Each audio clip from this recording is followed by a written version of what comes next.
Hey everyone, this is Robert, and thank you for tuning in to Station Square. Hope everybody is doing well out there. And we're in the midst of June, like it's Juneteenth, Pride, and a lot of different stuff that is going on this month. So today we're going to be chatting with somebody who is also, a producer, filmmaker, and I just got to thank Leslie, just real quick before we do start for getting me connected with all of these people. But yeah, I just wanted to introduce Miss Shachi S Sharma. Is that correct? Am I saying it? Yeah, it's Shachi. Yeah, it's fair. Yeah. Shachi, yeah. So thank you so much for joining me at this morning's, lovely episode. No, thanks so much for speaking with me about this. Yep, anytime. So before we continue and proceed, how would you say that 2025 has been going so far when it comes to life, your work, all the good stuff? Yeah, I mean, for me, 2025 has been pretty good. There's been a bit of up and down, I guess, with the way the whole film industry has been. I guess, everyone working in the industry has been facing some sort of a problem. But I think for me, it's been great because my film, Homeless, released worldwide. We had, a distribution deal going on. And then I also shot another film. So it's kind of not too bad. Like, there have been ups and downs, but it's good. Yeah. Yeah, I know that it's just been full of ups and downs for a lot of us, in the Yeah. industry, but I know that prayerfully we'll get to a resolution soon. Yeah, I'm hoping. I'm really hoping so. Yeah. Yeah. So, yeah, going through your bio because you have a decade of experience and a sharp instinct for storytelling. Just tell us a little bit about, your whole journey, where this all began, and when did the whole, uh, I guess, bite you, so to speak. Yeah. Began almost like 15 years ago. So I didn't know what a producer does. Honestly, I had no idea. I just knew I wanted to do something related to film. So I'm born and brought up in the city of Mumbai in India, where everything is about Bollywood and the Hindi film industry, and that's where the bug of the movies bit me as well, because a lot of my friends, a lot of people I knew were somewhere related to the movie industry. So no one from my family is in the industry, so it was all on me to kind of figure this out myself. And so I started working as a writer first. I worked as a script consultant. I worked with some very big production houses in Mumbai, and then finally a friend of mine and her friend, like someone in London, had written this short film called Time Out. And he made this film. It went to Cannes, and he wanted to make a feature film out of it, and that's who is my partner today. So when this film was being pitched in India, he was looking for a partner to kind of go and pitch this to all the studios in Mumbai. And he didn't know anyone else, so I was the only person who would join him for all the meetings and stuff. And we were sitting in the Viacom 18 motion picture studio, which kind of is the parent company of Paramount in India. And we were just sitting there pitching the story, and the COO of the organization just went like, okay, I like the story, we'll make the film. You guys have a production house, right? Like, he asked us. And we just had an opportunity. We just said, yeah, absolutely. And there was a mentor who kind of helped us get these meetings. And he was like, you guys have a production house? And we were like, no, but we have like 15 days to figure this out. So we kind of just said yes, just went with the flow. Had no idea what happens on a film set, what you actually do, on a studio level feature film and things like that. And that's how my journey began in movies. So yeah, it's been 15 years since. I've done a lot of work with the Netflixes, with Amazon, with Disney. I've produced series. I've produced a lot of ads for major brands, and then finally I landed up in Canada. So that's been my journey. Yeah. Ah, and how would you say that the whole moving process was, just making the transition into Canada or Canadian? Yeah, it's a bit different. I think India is more very passionate, about the kind of films that they make, and it's meant for the audience here, right? And the Canadian industry was like completely different for me. Like, a lot of Sorry, one second. no worries. Okay, sorry about that. Continue. It was my phone. No worries, no worries. So I'll restart my thing. Okay. Sure So thing. Yeah. yeah, yeah. So so the difference between working in India and Canada was mainly, I guess, India is not absolutely process oriented. I think one of the major differences that I found when I moved to Canada was everyone's very process oriented, like in terms of how the work is supposed to happen. So like they need a certain way of functioning in terms of this is the paperwork that needs to be done, this is this is how things happen. Whereas in India it's all on passion, like people really want to do something and they just go for it and you figure your own way out for things. So that's been like a major difference in terms of working. But eventually I guess we're all creative people, we're all making the same thing, so kind of film people across the world, we have certain similarities, right? In terms of how we are and what we want to do, what we want to show, the hustle of it is pretty much similar. Yeah. I'm just so, yeah, like listening to your story is just kind of because I know for many of us we had to go through hardships and so many different obstacles on our path, but you just managed to make it work. Yeah, I mean that's what it looks like, right, on the outside. I guess on the Yeah. inside, it's been there are so many ups and downs. Like I have had days when I'm like really like down and I don't know what's gonna happen next, because I think that's the nature of the industry, right? You don't know where Hmm. your next paycheck is gonna Hmm. come from. And that kind of really it gives me a lot of anxiety, honestly, many times. But yeah, I guess eventually you have to pick yourself up each and every time. So I've been doing this 15 years now, but then there are times when you really, I guess it happens to all of us, I guess. So like we are down and then we have to pick ourselves up every single time. Every single project teaches you something different that you may have not faced before. So those kind of things, I think it's universal, right? We all face it. Oh yeah. And moving along to because I know that after you got your start, then getting your first taste of, with show business, how would you say that it was like, getting to really get your name out there in this industry and looking at where you're at right now? How would you say that taking your baby steps in showbiz was like for you? Yeah, I think for me, the journey was so different than the people that I meet today, because I got my first chance with a studio film, right? And I had no Yeah. idea what am I supposed to do with that. Like I had no idea how, as a producer, you're supposed to know the whole thing. I was really young at that point. I was 23 years old when I got that opportunity. So to manage a budget of a kind of money that I had not seen in my life, right? I had to figure out how that money has to be managed, how to recruit the right people who had worked way more than I had done at that point when I started. People I knew, like the sound designer on my film had done 200 films before me, so this was my first project. So kind of managing people, managing creative people is very different than proper business management, because everyone comes with their own egos, own problems. So those kind of things. And after I made the film, like how do people even know that your film exists? Like you making the film is something that we are passionate about. We all love being on set, we all figure it out together. But after that was like the real challenge, I think, for me, because I had no idea about marketing, I had no idea about distributing a film, how does it reach the audience, those kind of things. So I had to really learn all of those things. And after my feature film is when I had to restart again, like when you get your second project, how do you do that again? How do you replicate the same thing? How do you make a business out of the skill that you have as a producer? Because you can also make ads, you can also make so many things, right? You can do series, you can do short, branded content.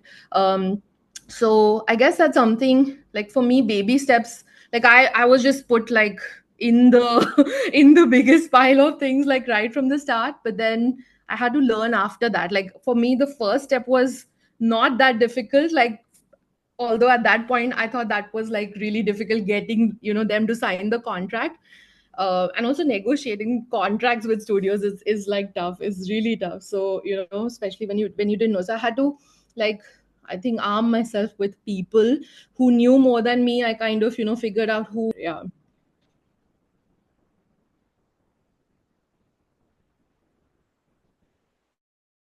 Hello?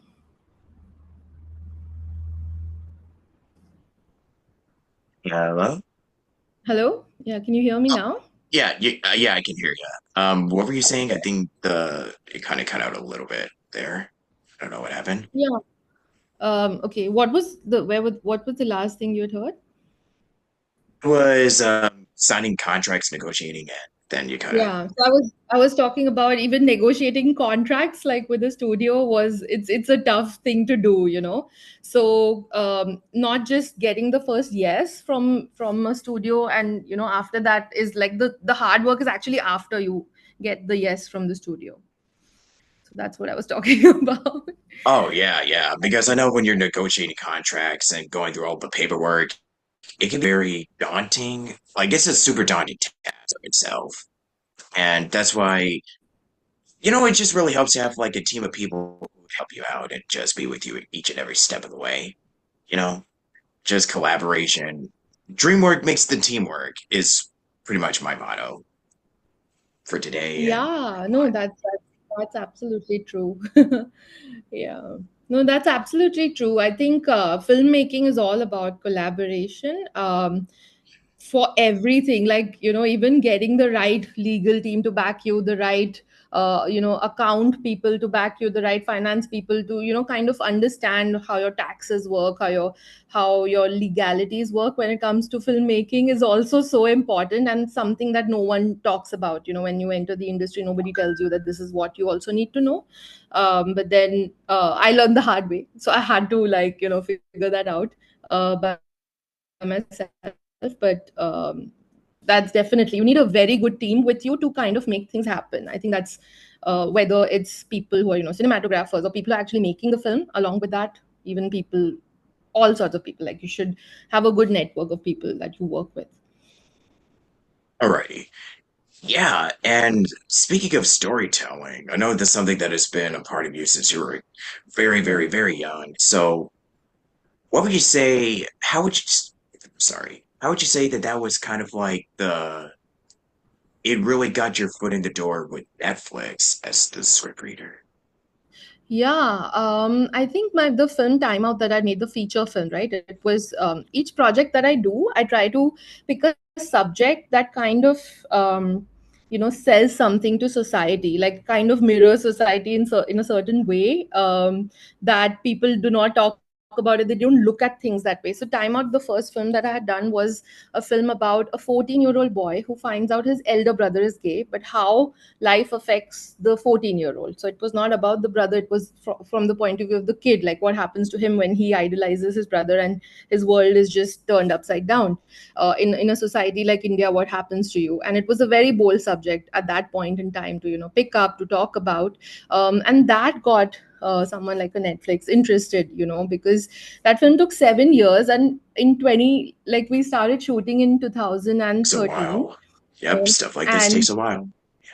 it takes a while, yeah. And 2015 it released theatrically. 2020 is when Netflix picked it up for a worldwide release, and it's on Netflix. And that's when they took notice, and that's when it kind of made sense that, okay, fine, storytelling, and why don't we send you some of our projects that come our way, and kind of read about it, talk about it, and kind of consult on that. So that's how that part started for me. But that was a great learning as well, because I got to actually read so many scripts and books, and kind of understand from in their mind, like, what are the things that they like to make and why. So it was a great time. And speaking of which, since this is June, tell us a little bit about Timeout. um about Homeless, right? We're gonna talk about Homeless. Yeah, because I was reading this, but I kind of wanted to discuss a little bit about Timeout since it is an LGBT debut Right, backed by right, right, yeah. right. So Time Out was, I think, the film that taught me everything. I think as a producer, it was a great story to tell the audience. We had a great time working with newcomers, because it was a story about teenagers. So we really had to cast the right people who kind of fit the characters, and it was such a story that, it was so important to say in India at that point in 2015, when we were releasing the film and we were talking about it. There was no other film out there, very few movies, that were all about adults and stuff. No one in actually, at the age of 14, when you're actually discovering your sexuality, no one's actually talking about these things. So I think it was a great film to have come out at that point in time. A lot of young people, kids, they really related to the film. And some of the kids, they used to message. I used to get messages on YouTube and Instagram on the trailers and kind of things, where they used to go and watch the film without telling anyone, because they really wanted to talk about these things, but there was no avenue for them. So it was a great first film to start with. Of course. So I think with that experience, how was the excuse me, excuse me, my throat. How would you say that that was a really great experience for you, just as a producer and getting to work with so many different people in the industry and really finding out more about with the LGBT themes and community as you were working on this?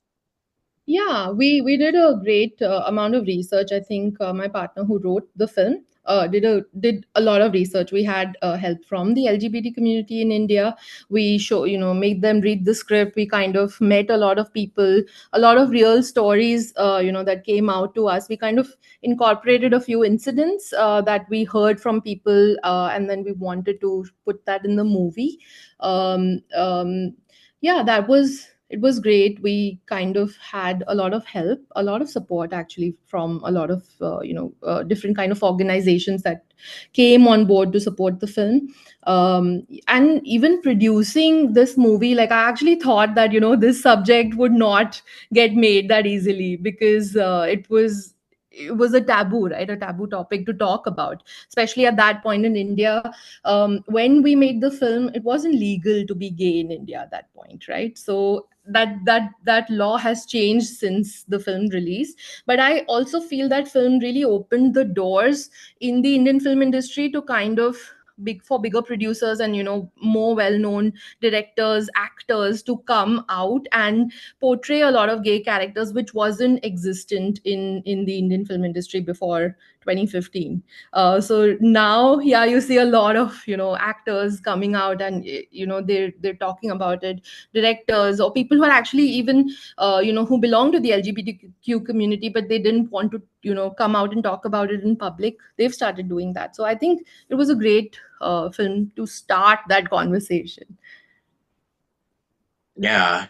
And for the short film Homeless, because I know it just came out on Yeah. DirecTV and Amazon Yeah. Prime, um, how would you say that, yeah, just on the subject of homelessness, it's a very big, you know, I mean, it's still something that is just a major concern for all of us. So doing a story like this, how would you say that it's going to really be something that is very near and dear to you and just sharing it out, sharing Mhm. your heart and care for the rest of the audience that might check this out?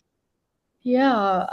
So I think the one of the things, I landed in Canada in 2022, and one of the things that was so stark, so obvious to me as a newcomer there, was the dog culture in Vancouver was quite crazy for me to see, because I used to see, like, on the sea wall. We have a sea wall in Vancouver, which kind of like covers the entire Bay Area there.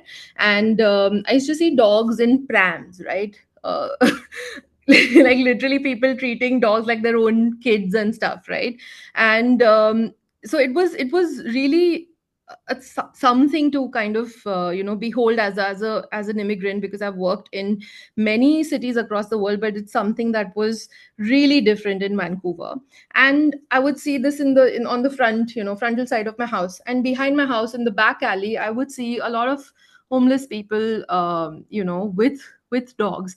And it was really intriguing. I used to wonder that what are all these good looking dogs doing with, people who don't have a house to live in, and what's happening and things like that. And as a few days passed, and as I, kind of started talking to people, there was a homeless person who stays very close to my house, and he had this dog with him. And I remember it was a very cold, rainy Vancouver night, and this person, didn't have a blanket, but he was making sure that his dog was completely warm and covered, and did not have any issues, although he was feeling really cold himself. So I went and started talking to this person, and he told me that during, in 2020, when a lot of people were at home, they kind of adopted or even bought a lot of pups. And 2022, when work started, many people in North America, and this was a huge problem, where the shelters were completely full and they wanted to leave their dogs, and they didn't know what to do. So many people would just very sadly leave their dogs just on the streets. And this was something that I didn't know. And I said, oh my god, like, is that true? And he said, yeah, this dog was just left by someone. And it was really heartbreaking, like, for me to know that. And as I started finding out, and I did a bit of research, with the BCSPCA, I realized this is a huge problem, not only in Canada but in all of North America. This was something that really needed to be spoken about, and no one was talking about it because there were, other kind of news things to, things to talk about. So that was the main reason why my partner and I, like, he's the director of the film, so we decided that we should, write this story and try to say the story and kind of make sure that this film comes out to the audience, because it's something people should know, and they would relate to the story for sure. Yeah, it still is a big problem, like I was talking about. Oh. Just homelessness and poverty, so much that is just happening. And Yeah. for the most part, uh, if the government's not really doing anything about it. Yeah, it's getting worse, I think, as I am, Yeah. spending more time. I think the things are getting worse. I see more and more homeless people every, say, few months. Like, the number keeps increasing, and then they have these pets and stuff. And there are a lot of issues, because many shelters where the homeless people actually, apply for housing and things, social housing and things like that, they don't allow pets. They don't allow dogs. So many of them, the ones who have dogs, like, they don't know where to go. These are like a lot of issues. So of course we couldn't, talk about everything, because it's a short film at the end of the day.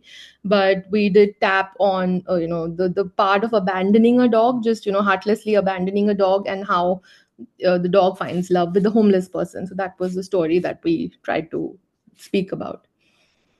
Yeah. And I mean, dogs really are man's best friend for a reason. Yeah, yeah, absolutely. They are. And they are the loveliest. They are the most amazing, most amazing creatures, animals. Like, they're super cute. So I just hope that this stops, like, people stop leaving their dogs. And, yeah, I think it's something it should be spoken about. I would love to make a feature film on this story also, and kind of, talk about the whole journey instead of just, one thing. You know what? You probably should at this point.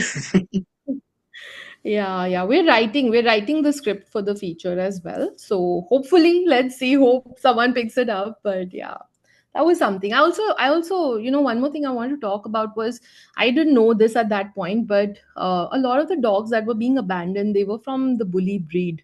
So, American bullies, English bullies. You kind of see a lot of them on the streets. It's very obvious when you see that. So I don't know why that was happening, but so we auditioned a lot of dogs to act in the film, obviously, and we had 80 dogs sent us, like, it was pretty crazy, 80 emails, and we had to choose. I mean, it was a tough time to kind of choose, which dog to I cast can't for this movie. imagine. But finally, we narrowed down. I don't know how, but we narrowed down to five of them whom we wanted to meet in person. And Rocco, who's the dog who actually acted in the film, he had a little bit of training, for posing in front of the camera and things like that. And he's really cute and really smart. So we just instantly knew he has, he has such an expressive face. So we instantly just, the moment he was walking towards us, for the audition thing, we just knew that we have to cast this dog. So it was really, yeah, it was really something. Working on this movie was really, it was a very tough project to pull off. But I think I have to say, to the amazing people of Vancouver, the crew, the cast, everyone was so patient on this film. They really, we were pulling like more than, like around 12-hour days. And people, they were just so cool about it. They were so patient. It was a fun yet a very tough film to shoot. Because once again, it's on the subject of homelessness, and you got to make sure that the dogs are well behaved and trained. And Yeah. yeah, there's a lot that kind of goes on into it. Like, look, I'm a big animal lover, but Yeah. you know that you got to treat them with the love and respect. I mean, when you have a dog, it's like, you take care of a kid. Yeah. That should come without saying, but Yeah. still. Yeah, absolutely. I think, especially with animals on set, I think, for films that have a big budget, like usually they cast two or three dogs that look similar, and then because a dog can't pull more than like a 6 hour work schedule, so they usually swap dogs. You don't come to know in films, but that's how they actually shoot them. But now for a short film, that's not possible, right? Because you usually don't have those kind of budgets and those kind of, things, time and everything on hand. So you have to really. So we worked a lot with Rocco's mom, who was really amazing to work with. She kind of taught him all the tricks. So we did a lot of work before the film with Rocco, and made sure that he's comfortable. We shot in his house, so the film is actually shot where Rocco. So he was very comfortable with the environment, the area. He just knew where everything was. He knew his marks. So those kind of things really eased him out in terms of doing the shoot. And also I think choosing the right animal also, it makes a difference in terms of what kind of a film are you trying to make. And so this dog was, oh my god, he was so chill. There was, on the chaos of a film set, like he used to just lie down in the middle, and in between shots he used to go to sleep. So the camera is here and everyone's just, doing their own thing, and he's just lying down in the middle and just, not bothered by the world. So it was, yeah, it was fun. So we of course had to really take care that he doesn't, get tired and stuff, because we didn't have like options. He was the dog, and he was the one who was going to act in the film. Yeah, but he was amazing. He was amazing. Well, only thing I can say now is watch Homeless on DirecTV, Shorts, Amazon Prime, wherever you could get your streaming, all Yeah. yo streaming stuff. Yeah, I hope people watch the film, and I hope that, one day we're able to make the feature. And yeah, if people watch the short, then the feature will also get made. Yeah. Yeah, would you like to share any upcoming stuff? Because I know you've talked about a lot of different projects, but anything else that we should know about, and what can we expect to see from you in the near future, this year and Yeah. beyond? Yeah, I just shot another short film called Neighborhood Watch, which basically is a film about bystanders and what the bystander should do if he sees a case, if he or she or they see a case of domestic violence. So it's a 6 minute short film that we're just trying to make from the point of view of a bystander. So that's something that we're really working towards getting ready towards the end of the year. So that's the next project. And I mean, I have a lot of projects that I'm kind of hoping that get made soon. So there's a film about an army dog that I want to make in India, which hopefully should see the light of the day soon. So that's a feature. That's a it's a true story about an Indian army dog. So we have a lot of Hollywood films on dogs, like army, dogs and stuff, but we don't have a film in the Indian industry. So I really want to make that as well. Right. And where can people check out your stuff, your socials, anything? Yeah, you can follow me on Instagram, which is Shachi S Sharma, and You can see Time Out on Netflix. It's on Netflix. It's available across all countries. Homeless is now on on the Shots TV channel on Amazon Prime. People can check it out. Um, yeah, and a lot of my work is on different OTDs. I have my website as well, which is exor-end.com, which is my company name. So you can check it out. All my work is there, so you can have a look. Yeah, right on. Any last bit of advice that you want to close out this interview with? Wow. Oh, advice. I want people to watch the film. So that would be my advice. Go on Amazon Prime.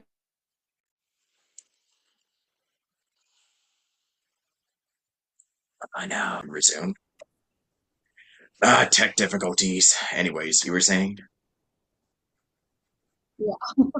Sorry. Yeah. What was your Yeah, it last was question? your Was social about media. advice, right? Yeah, your last bit of advice that you have for those that want to do. Yeah. Yeah, I mean, I think people who just, I would say, just start making films. Like, if you want to enter the film industry, however, whatever you know, whatever you kind of, have a story, try to do something, because I think the best learning happens when you start making. So you have to keep doing, stuff. Don't stop. Like, even if people don't, even if you don't know where to show your film, what to do with it, you'll figure it out. But just keep making films. And this was an advice which a very well-known director from the film industry had I'd met him once long back, and he just told me, just keep making films. And I didn't understand at that point what that meant, but I think now I do understand that. Just don't sit, just keep doing, keep making, and the rest of the stuff will figure itself out, because each project has its own way of figuring things out. What I've learned on my feature film may not apply to, like, this short film. I have to relearn, I have to redo, re kind of think. So you have to keep doing that. Yep. Perfect advice. And would you like to do an Yeah. outro for this? Sorry, I Oh, couldn't hear you. oh, sorry. What I was asking is, I usually do an outro of you introduce yourself, name your projects, films, and this is Station Square Podcast with Robert Jackson. It's pretty simple. Oh, okay, cool. I'll do that. Whenever you're ready. Hi, my name. Yeah. Hi, my name is Shachi Sharma, and I'm the producer of the movie Homeless, which is releasing on Amazon Prime on the Shots TV channel. So please watch it. And this is the podcast with Robert Jackson. It'll do. Station Square with Robert Jackson and Shashi. But yeah, thank you so much for joining me today. And this was a lot of fun getting to talk with you about producing, making films. And yeah, once again, watch Homeless on DirecTV and Amazon Prime, which is out right now. And until next time, everybody, stay safe out there, stay positive, stay keep being you, and be sure to stick around for more updates on my project, Solomon Shrine, and various other stuff that is going to be coming out in the near future. Until then, have a great Okay. summer, and God loves you. Peace. Live long and prosper. Take care.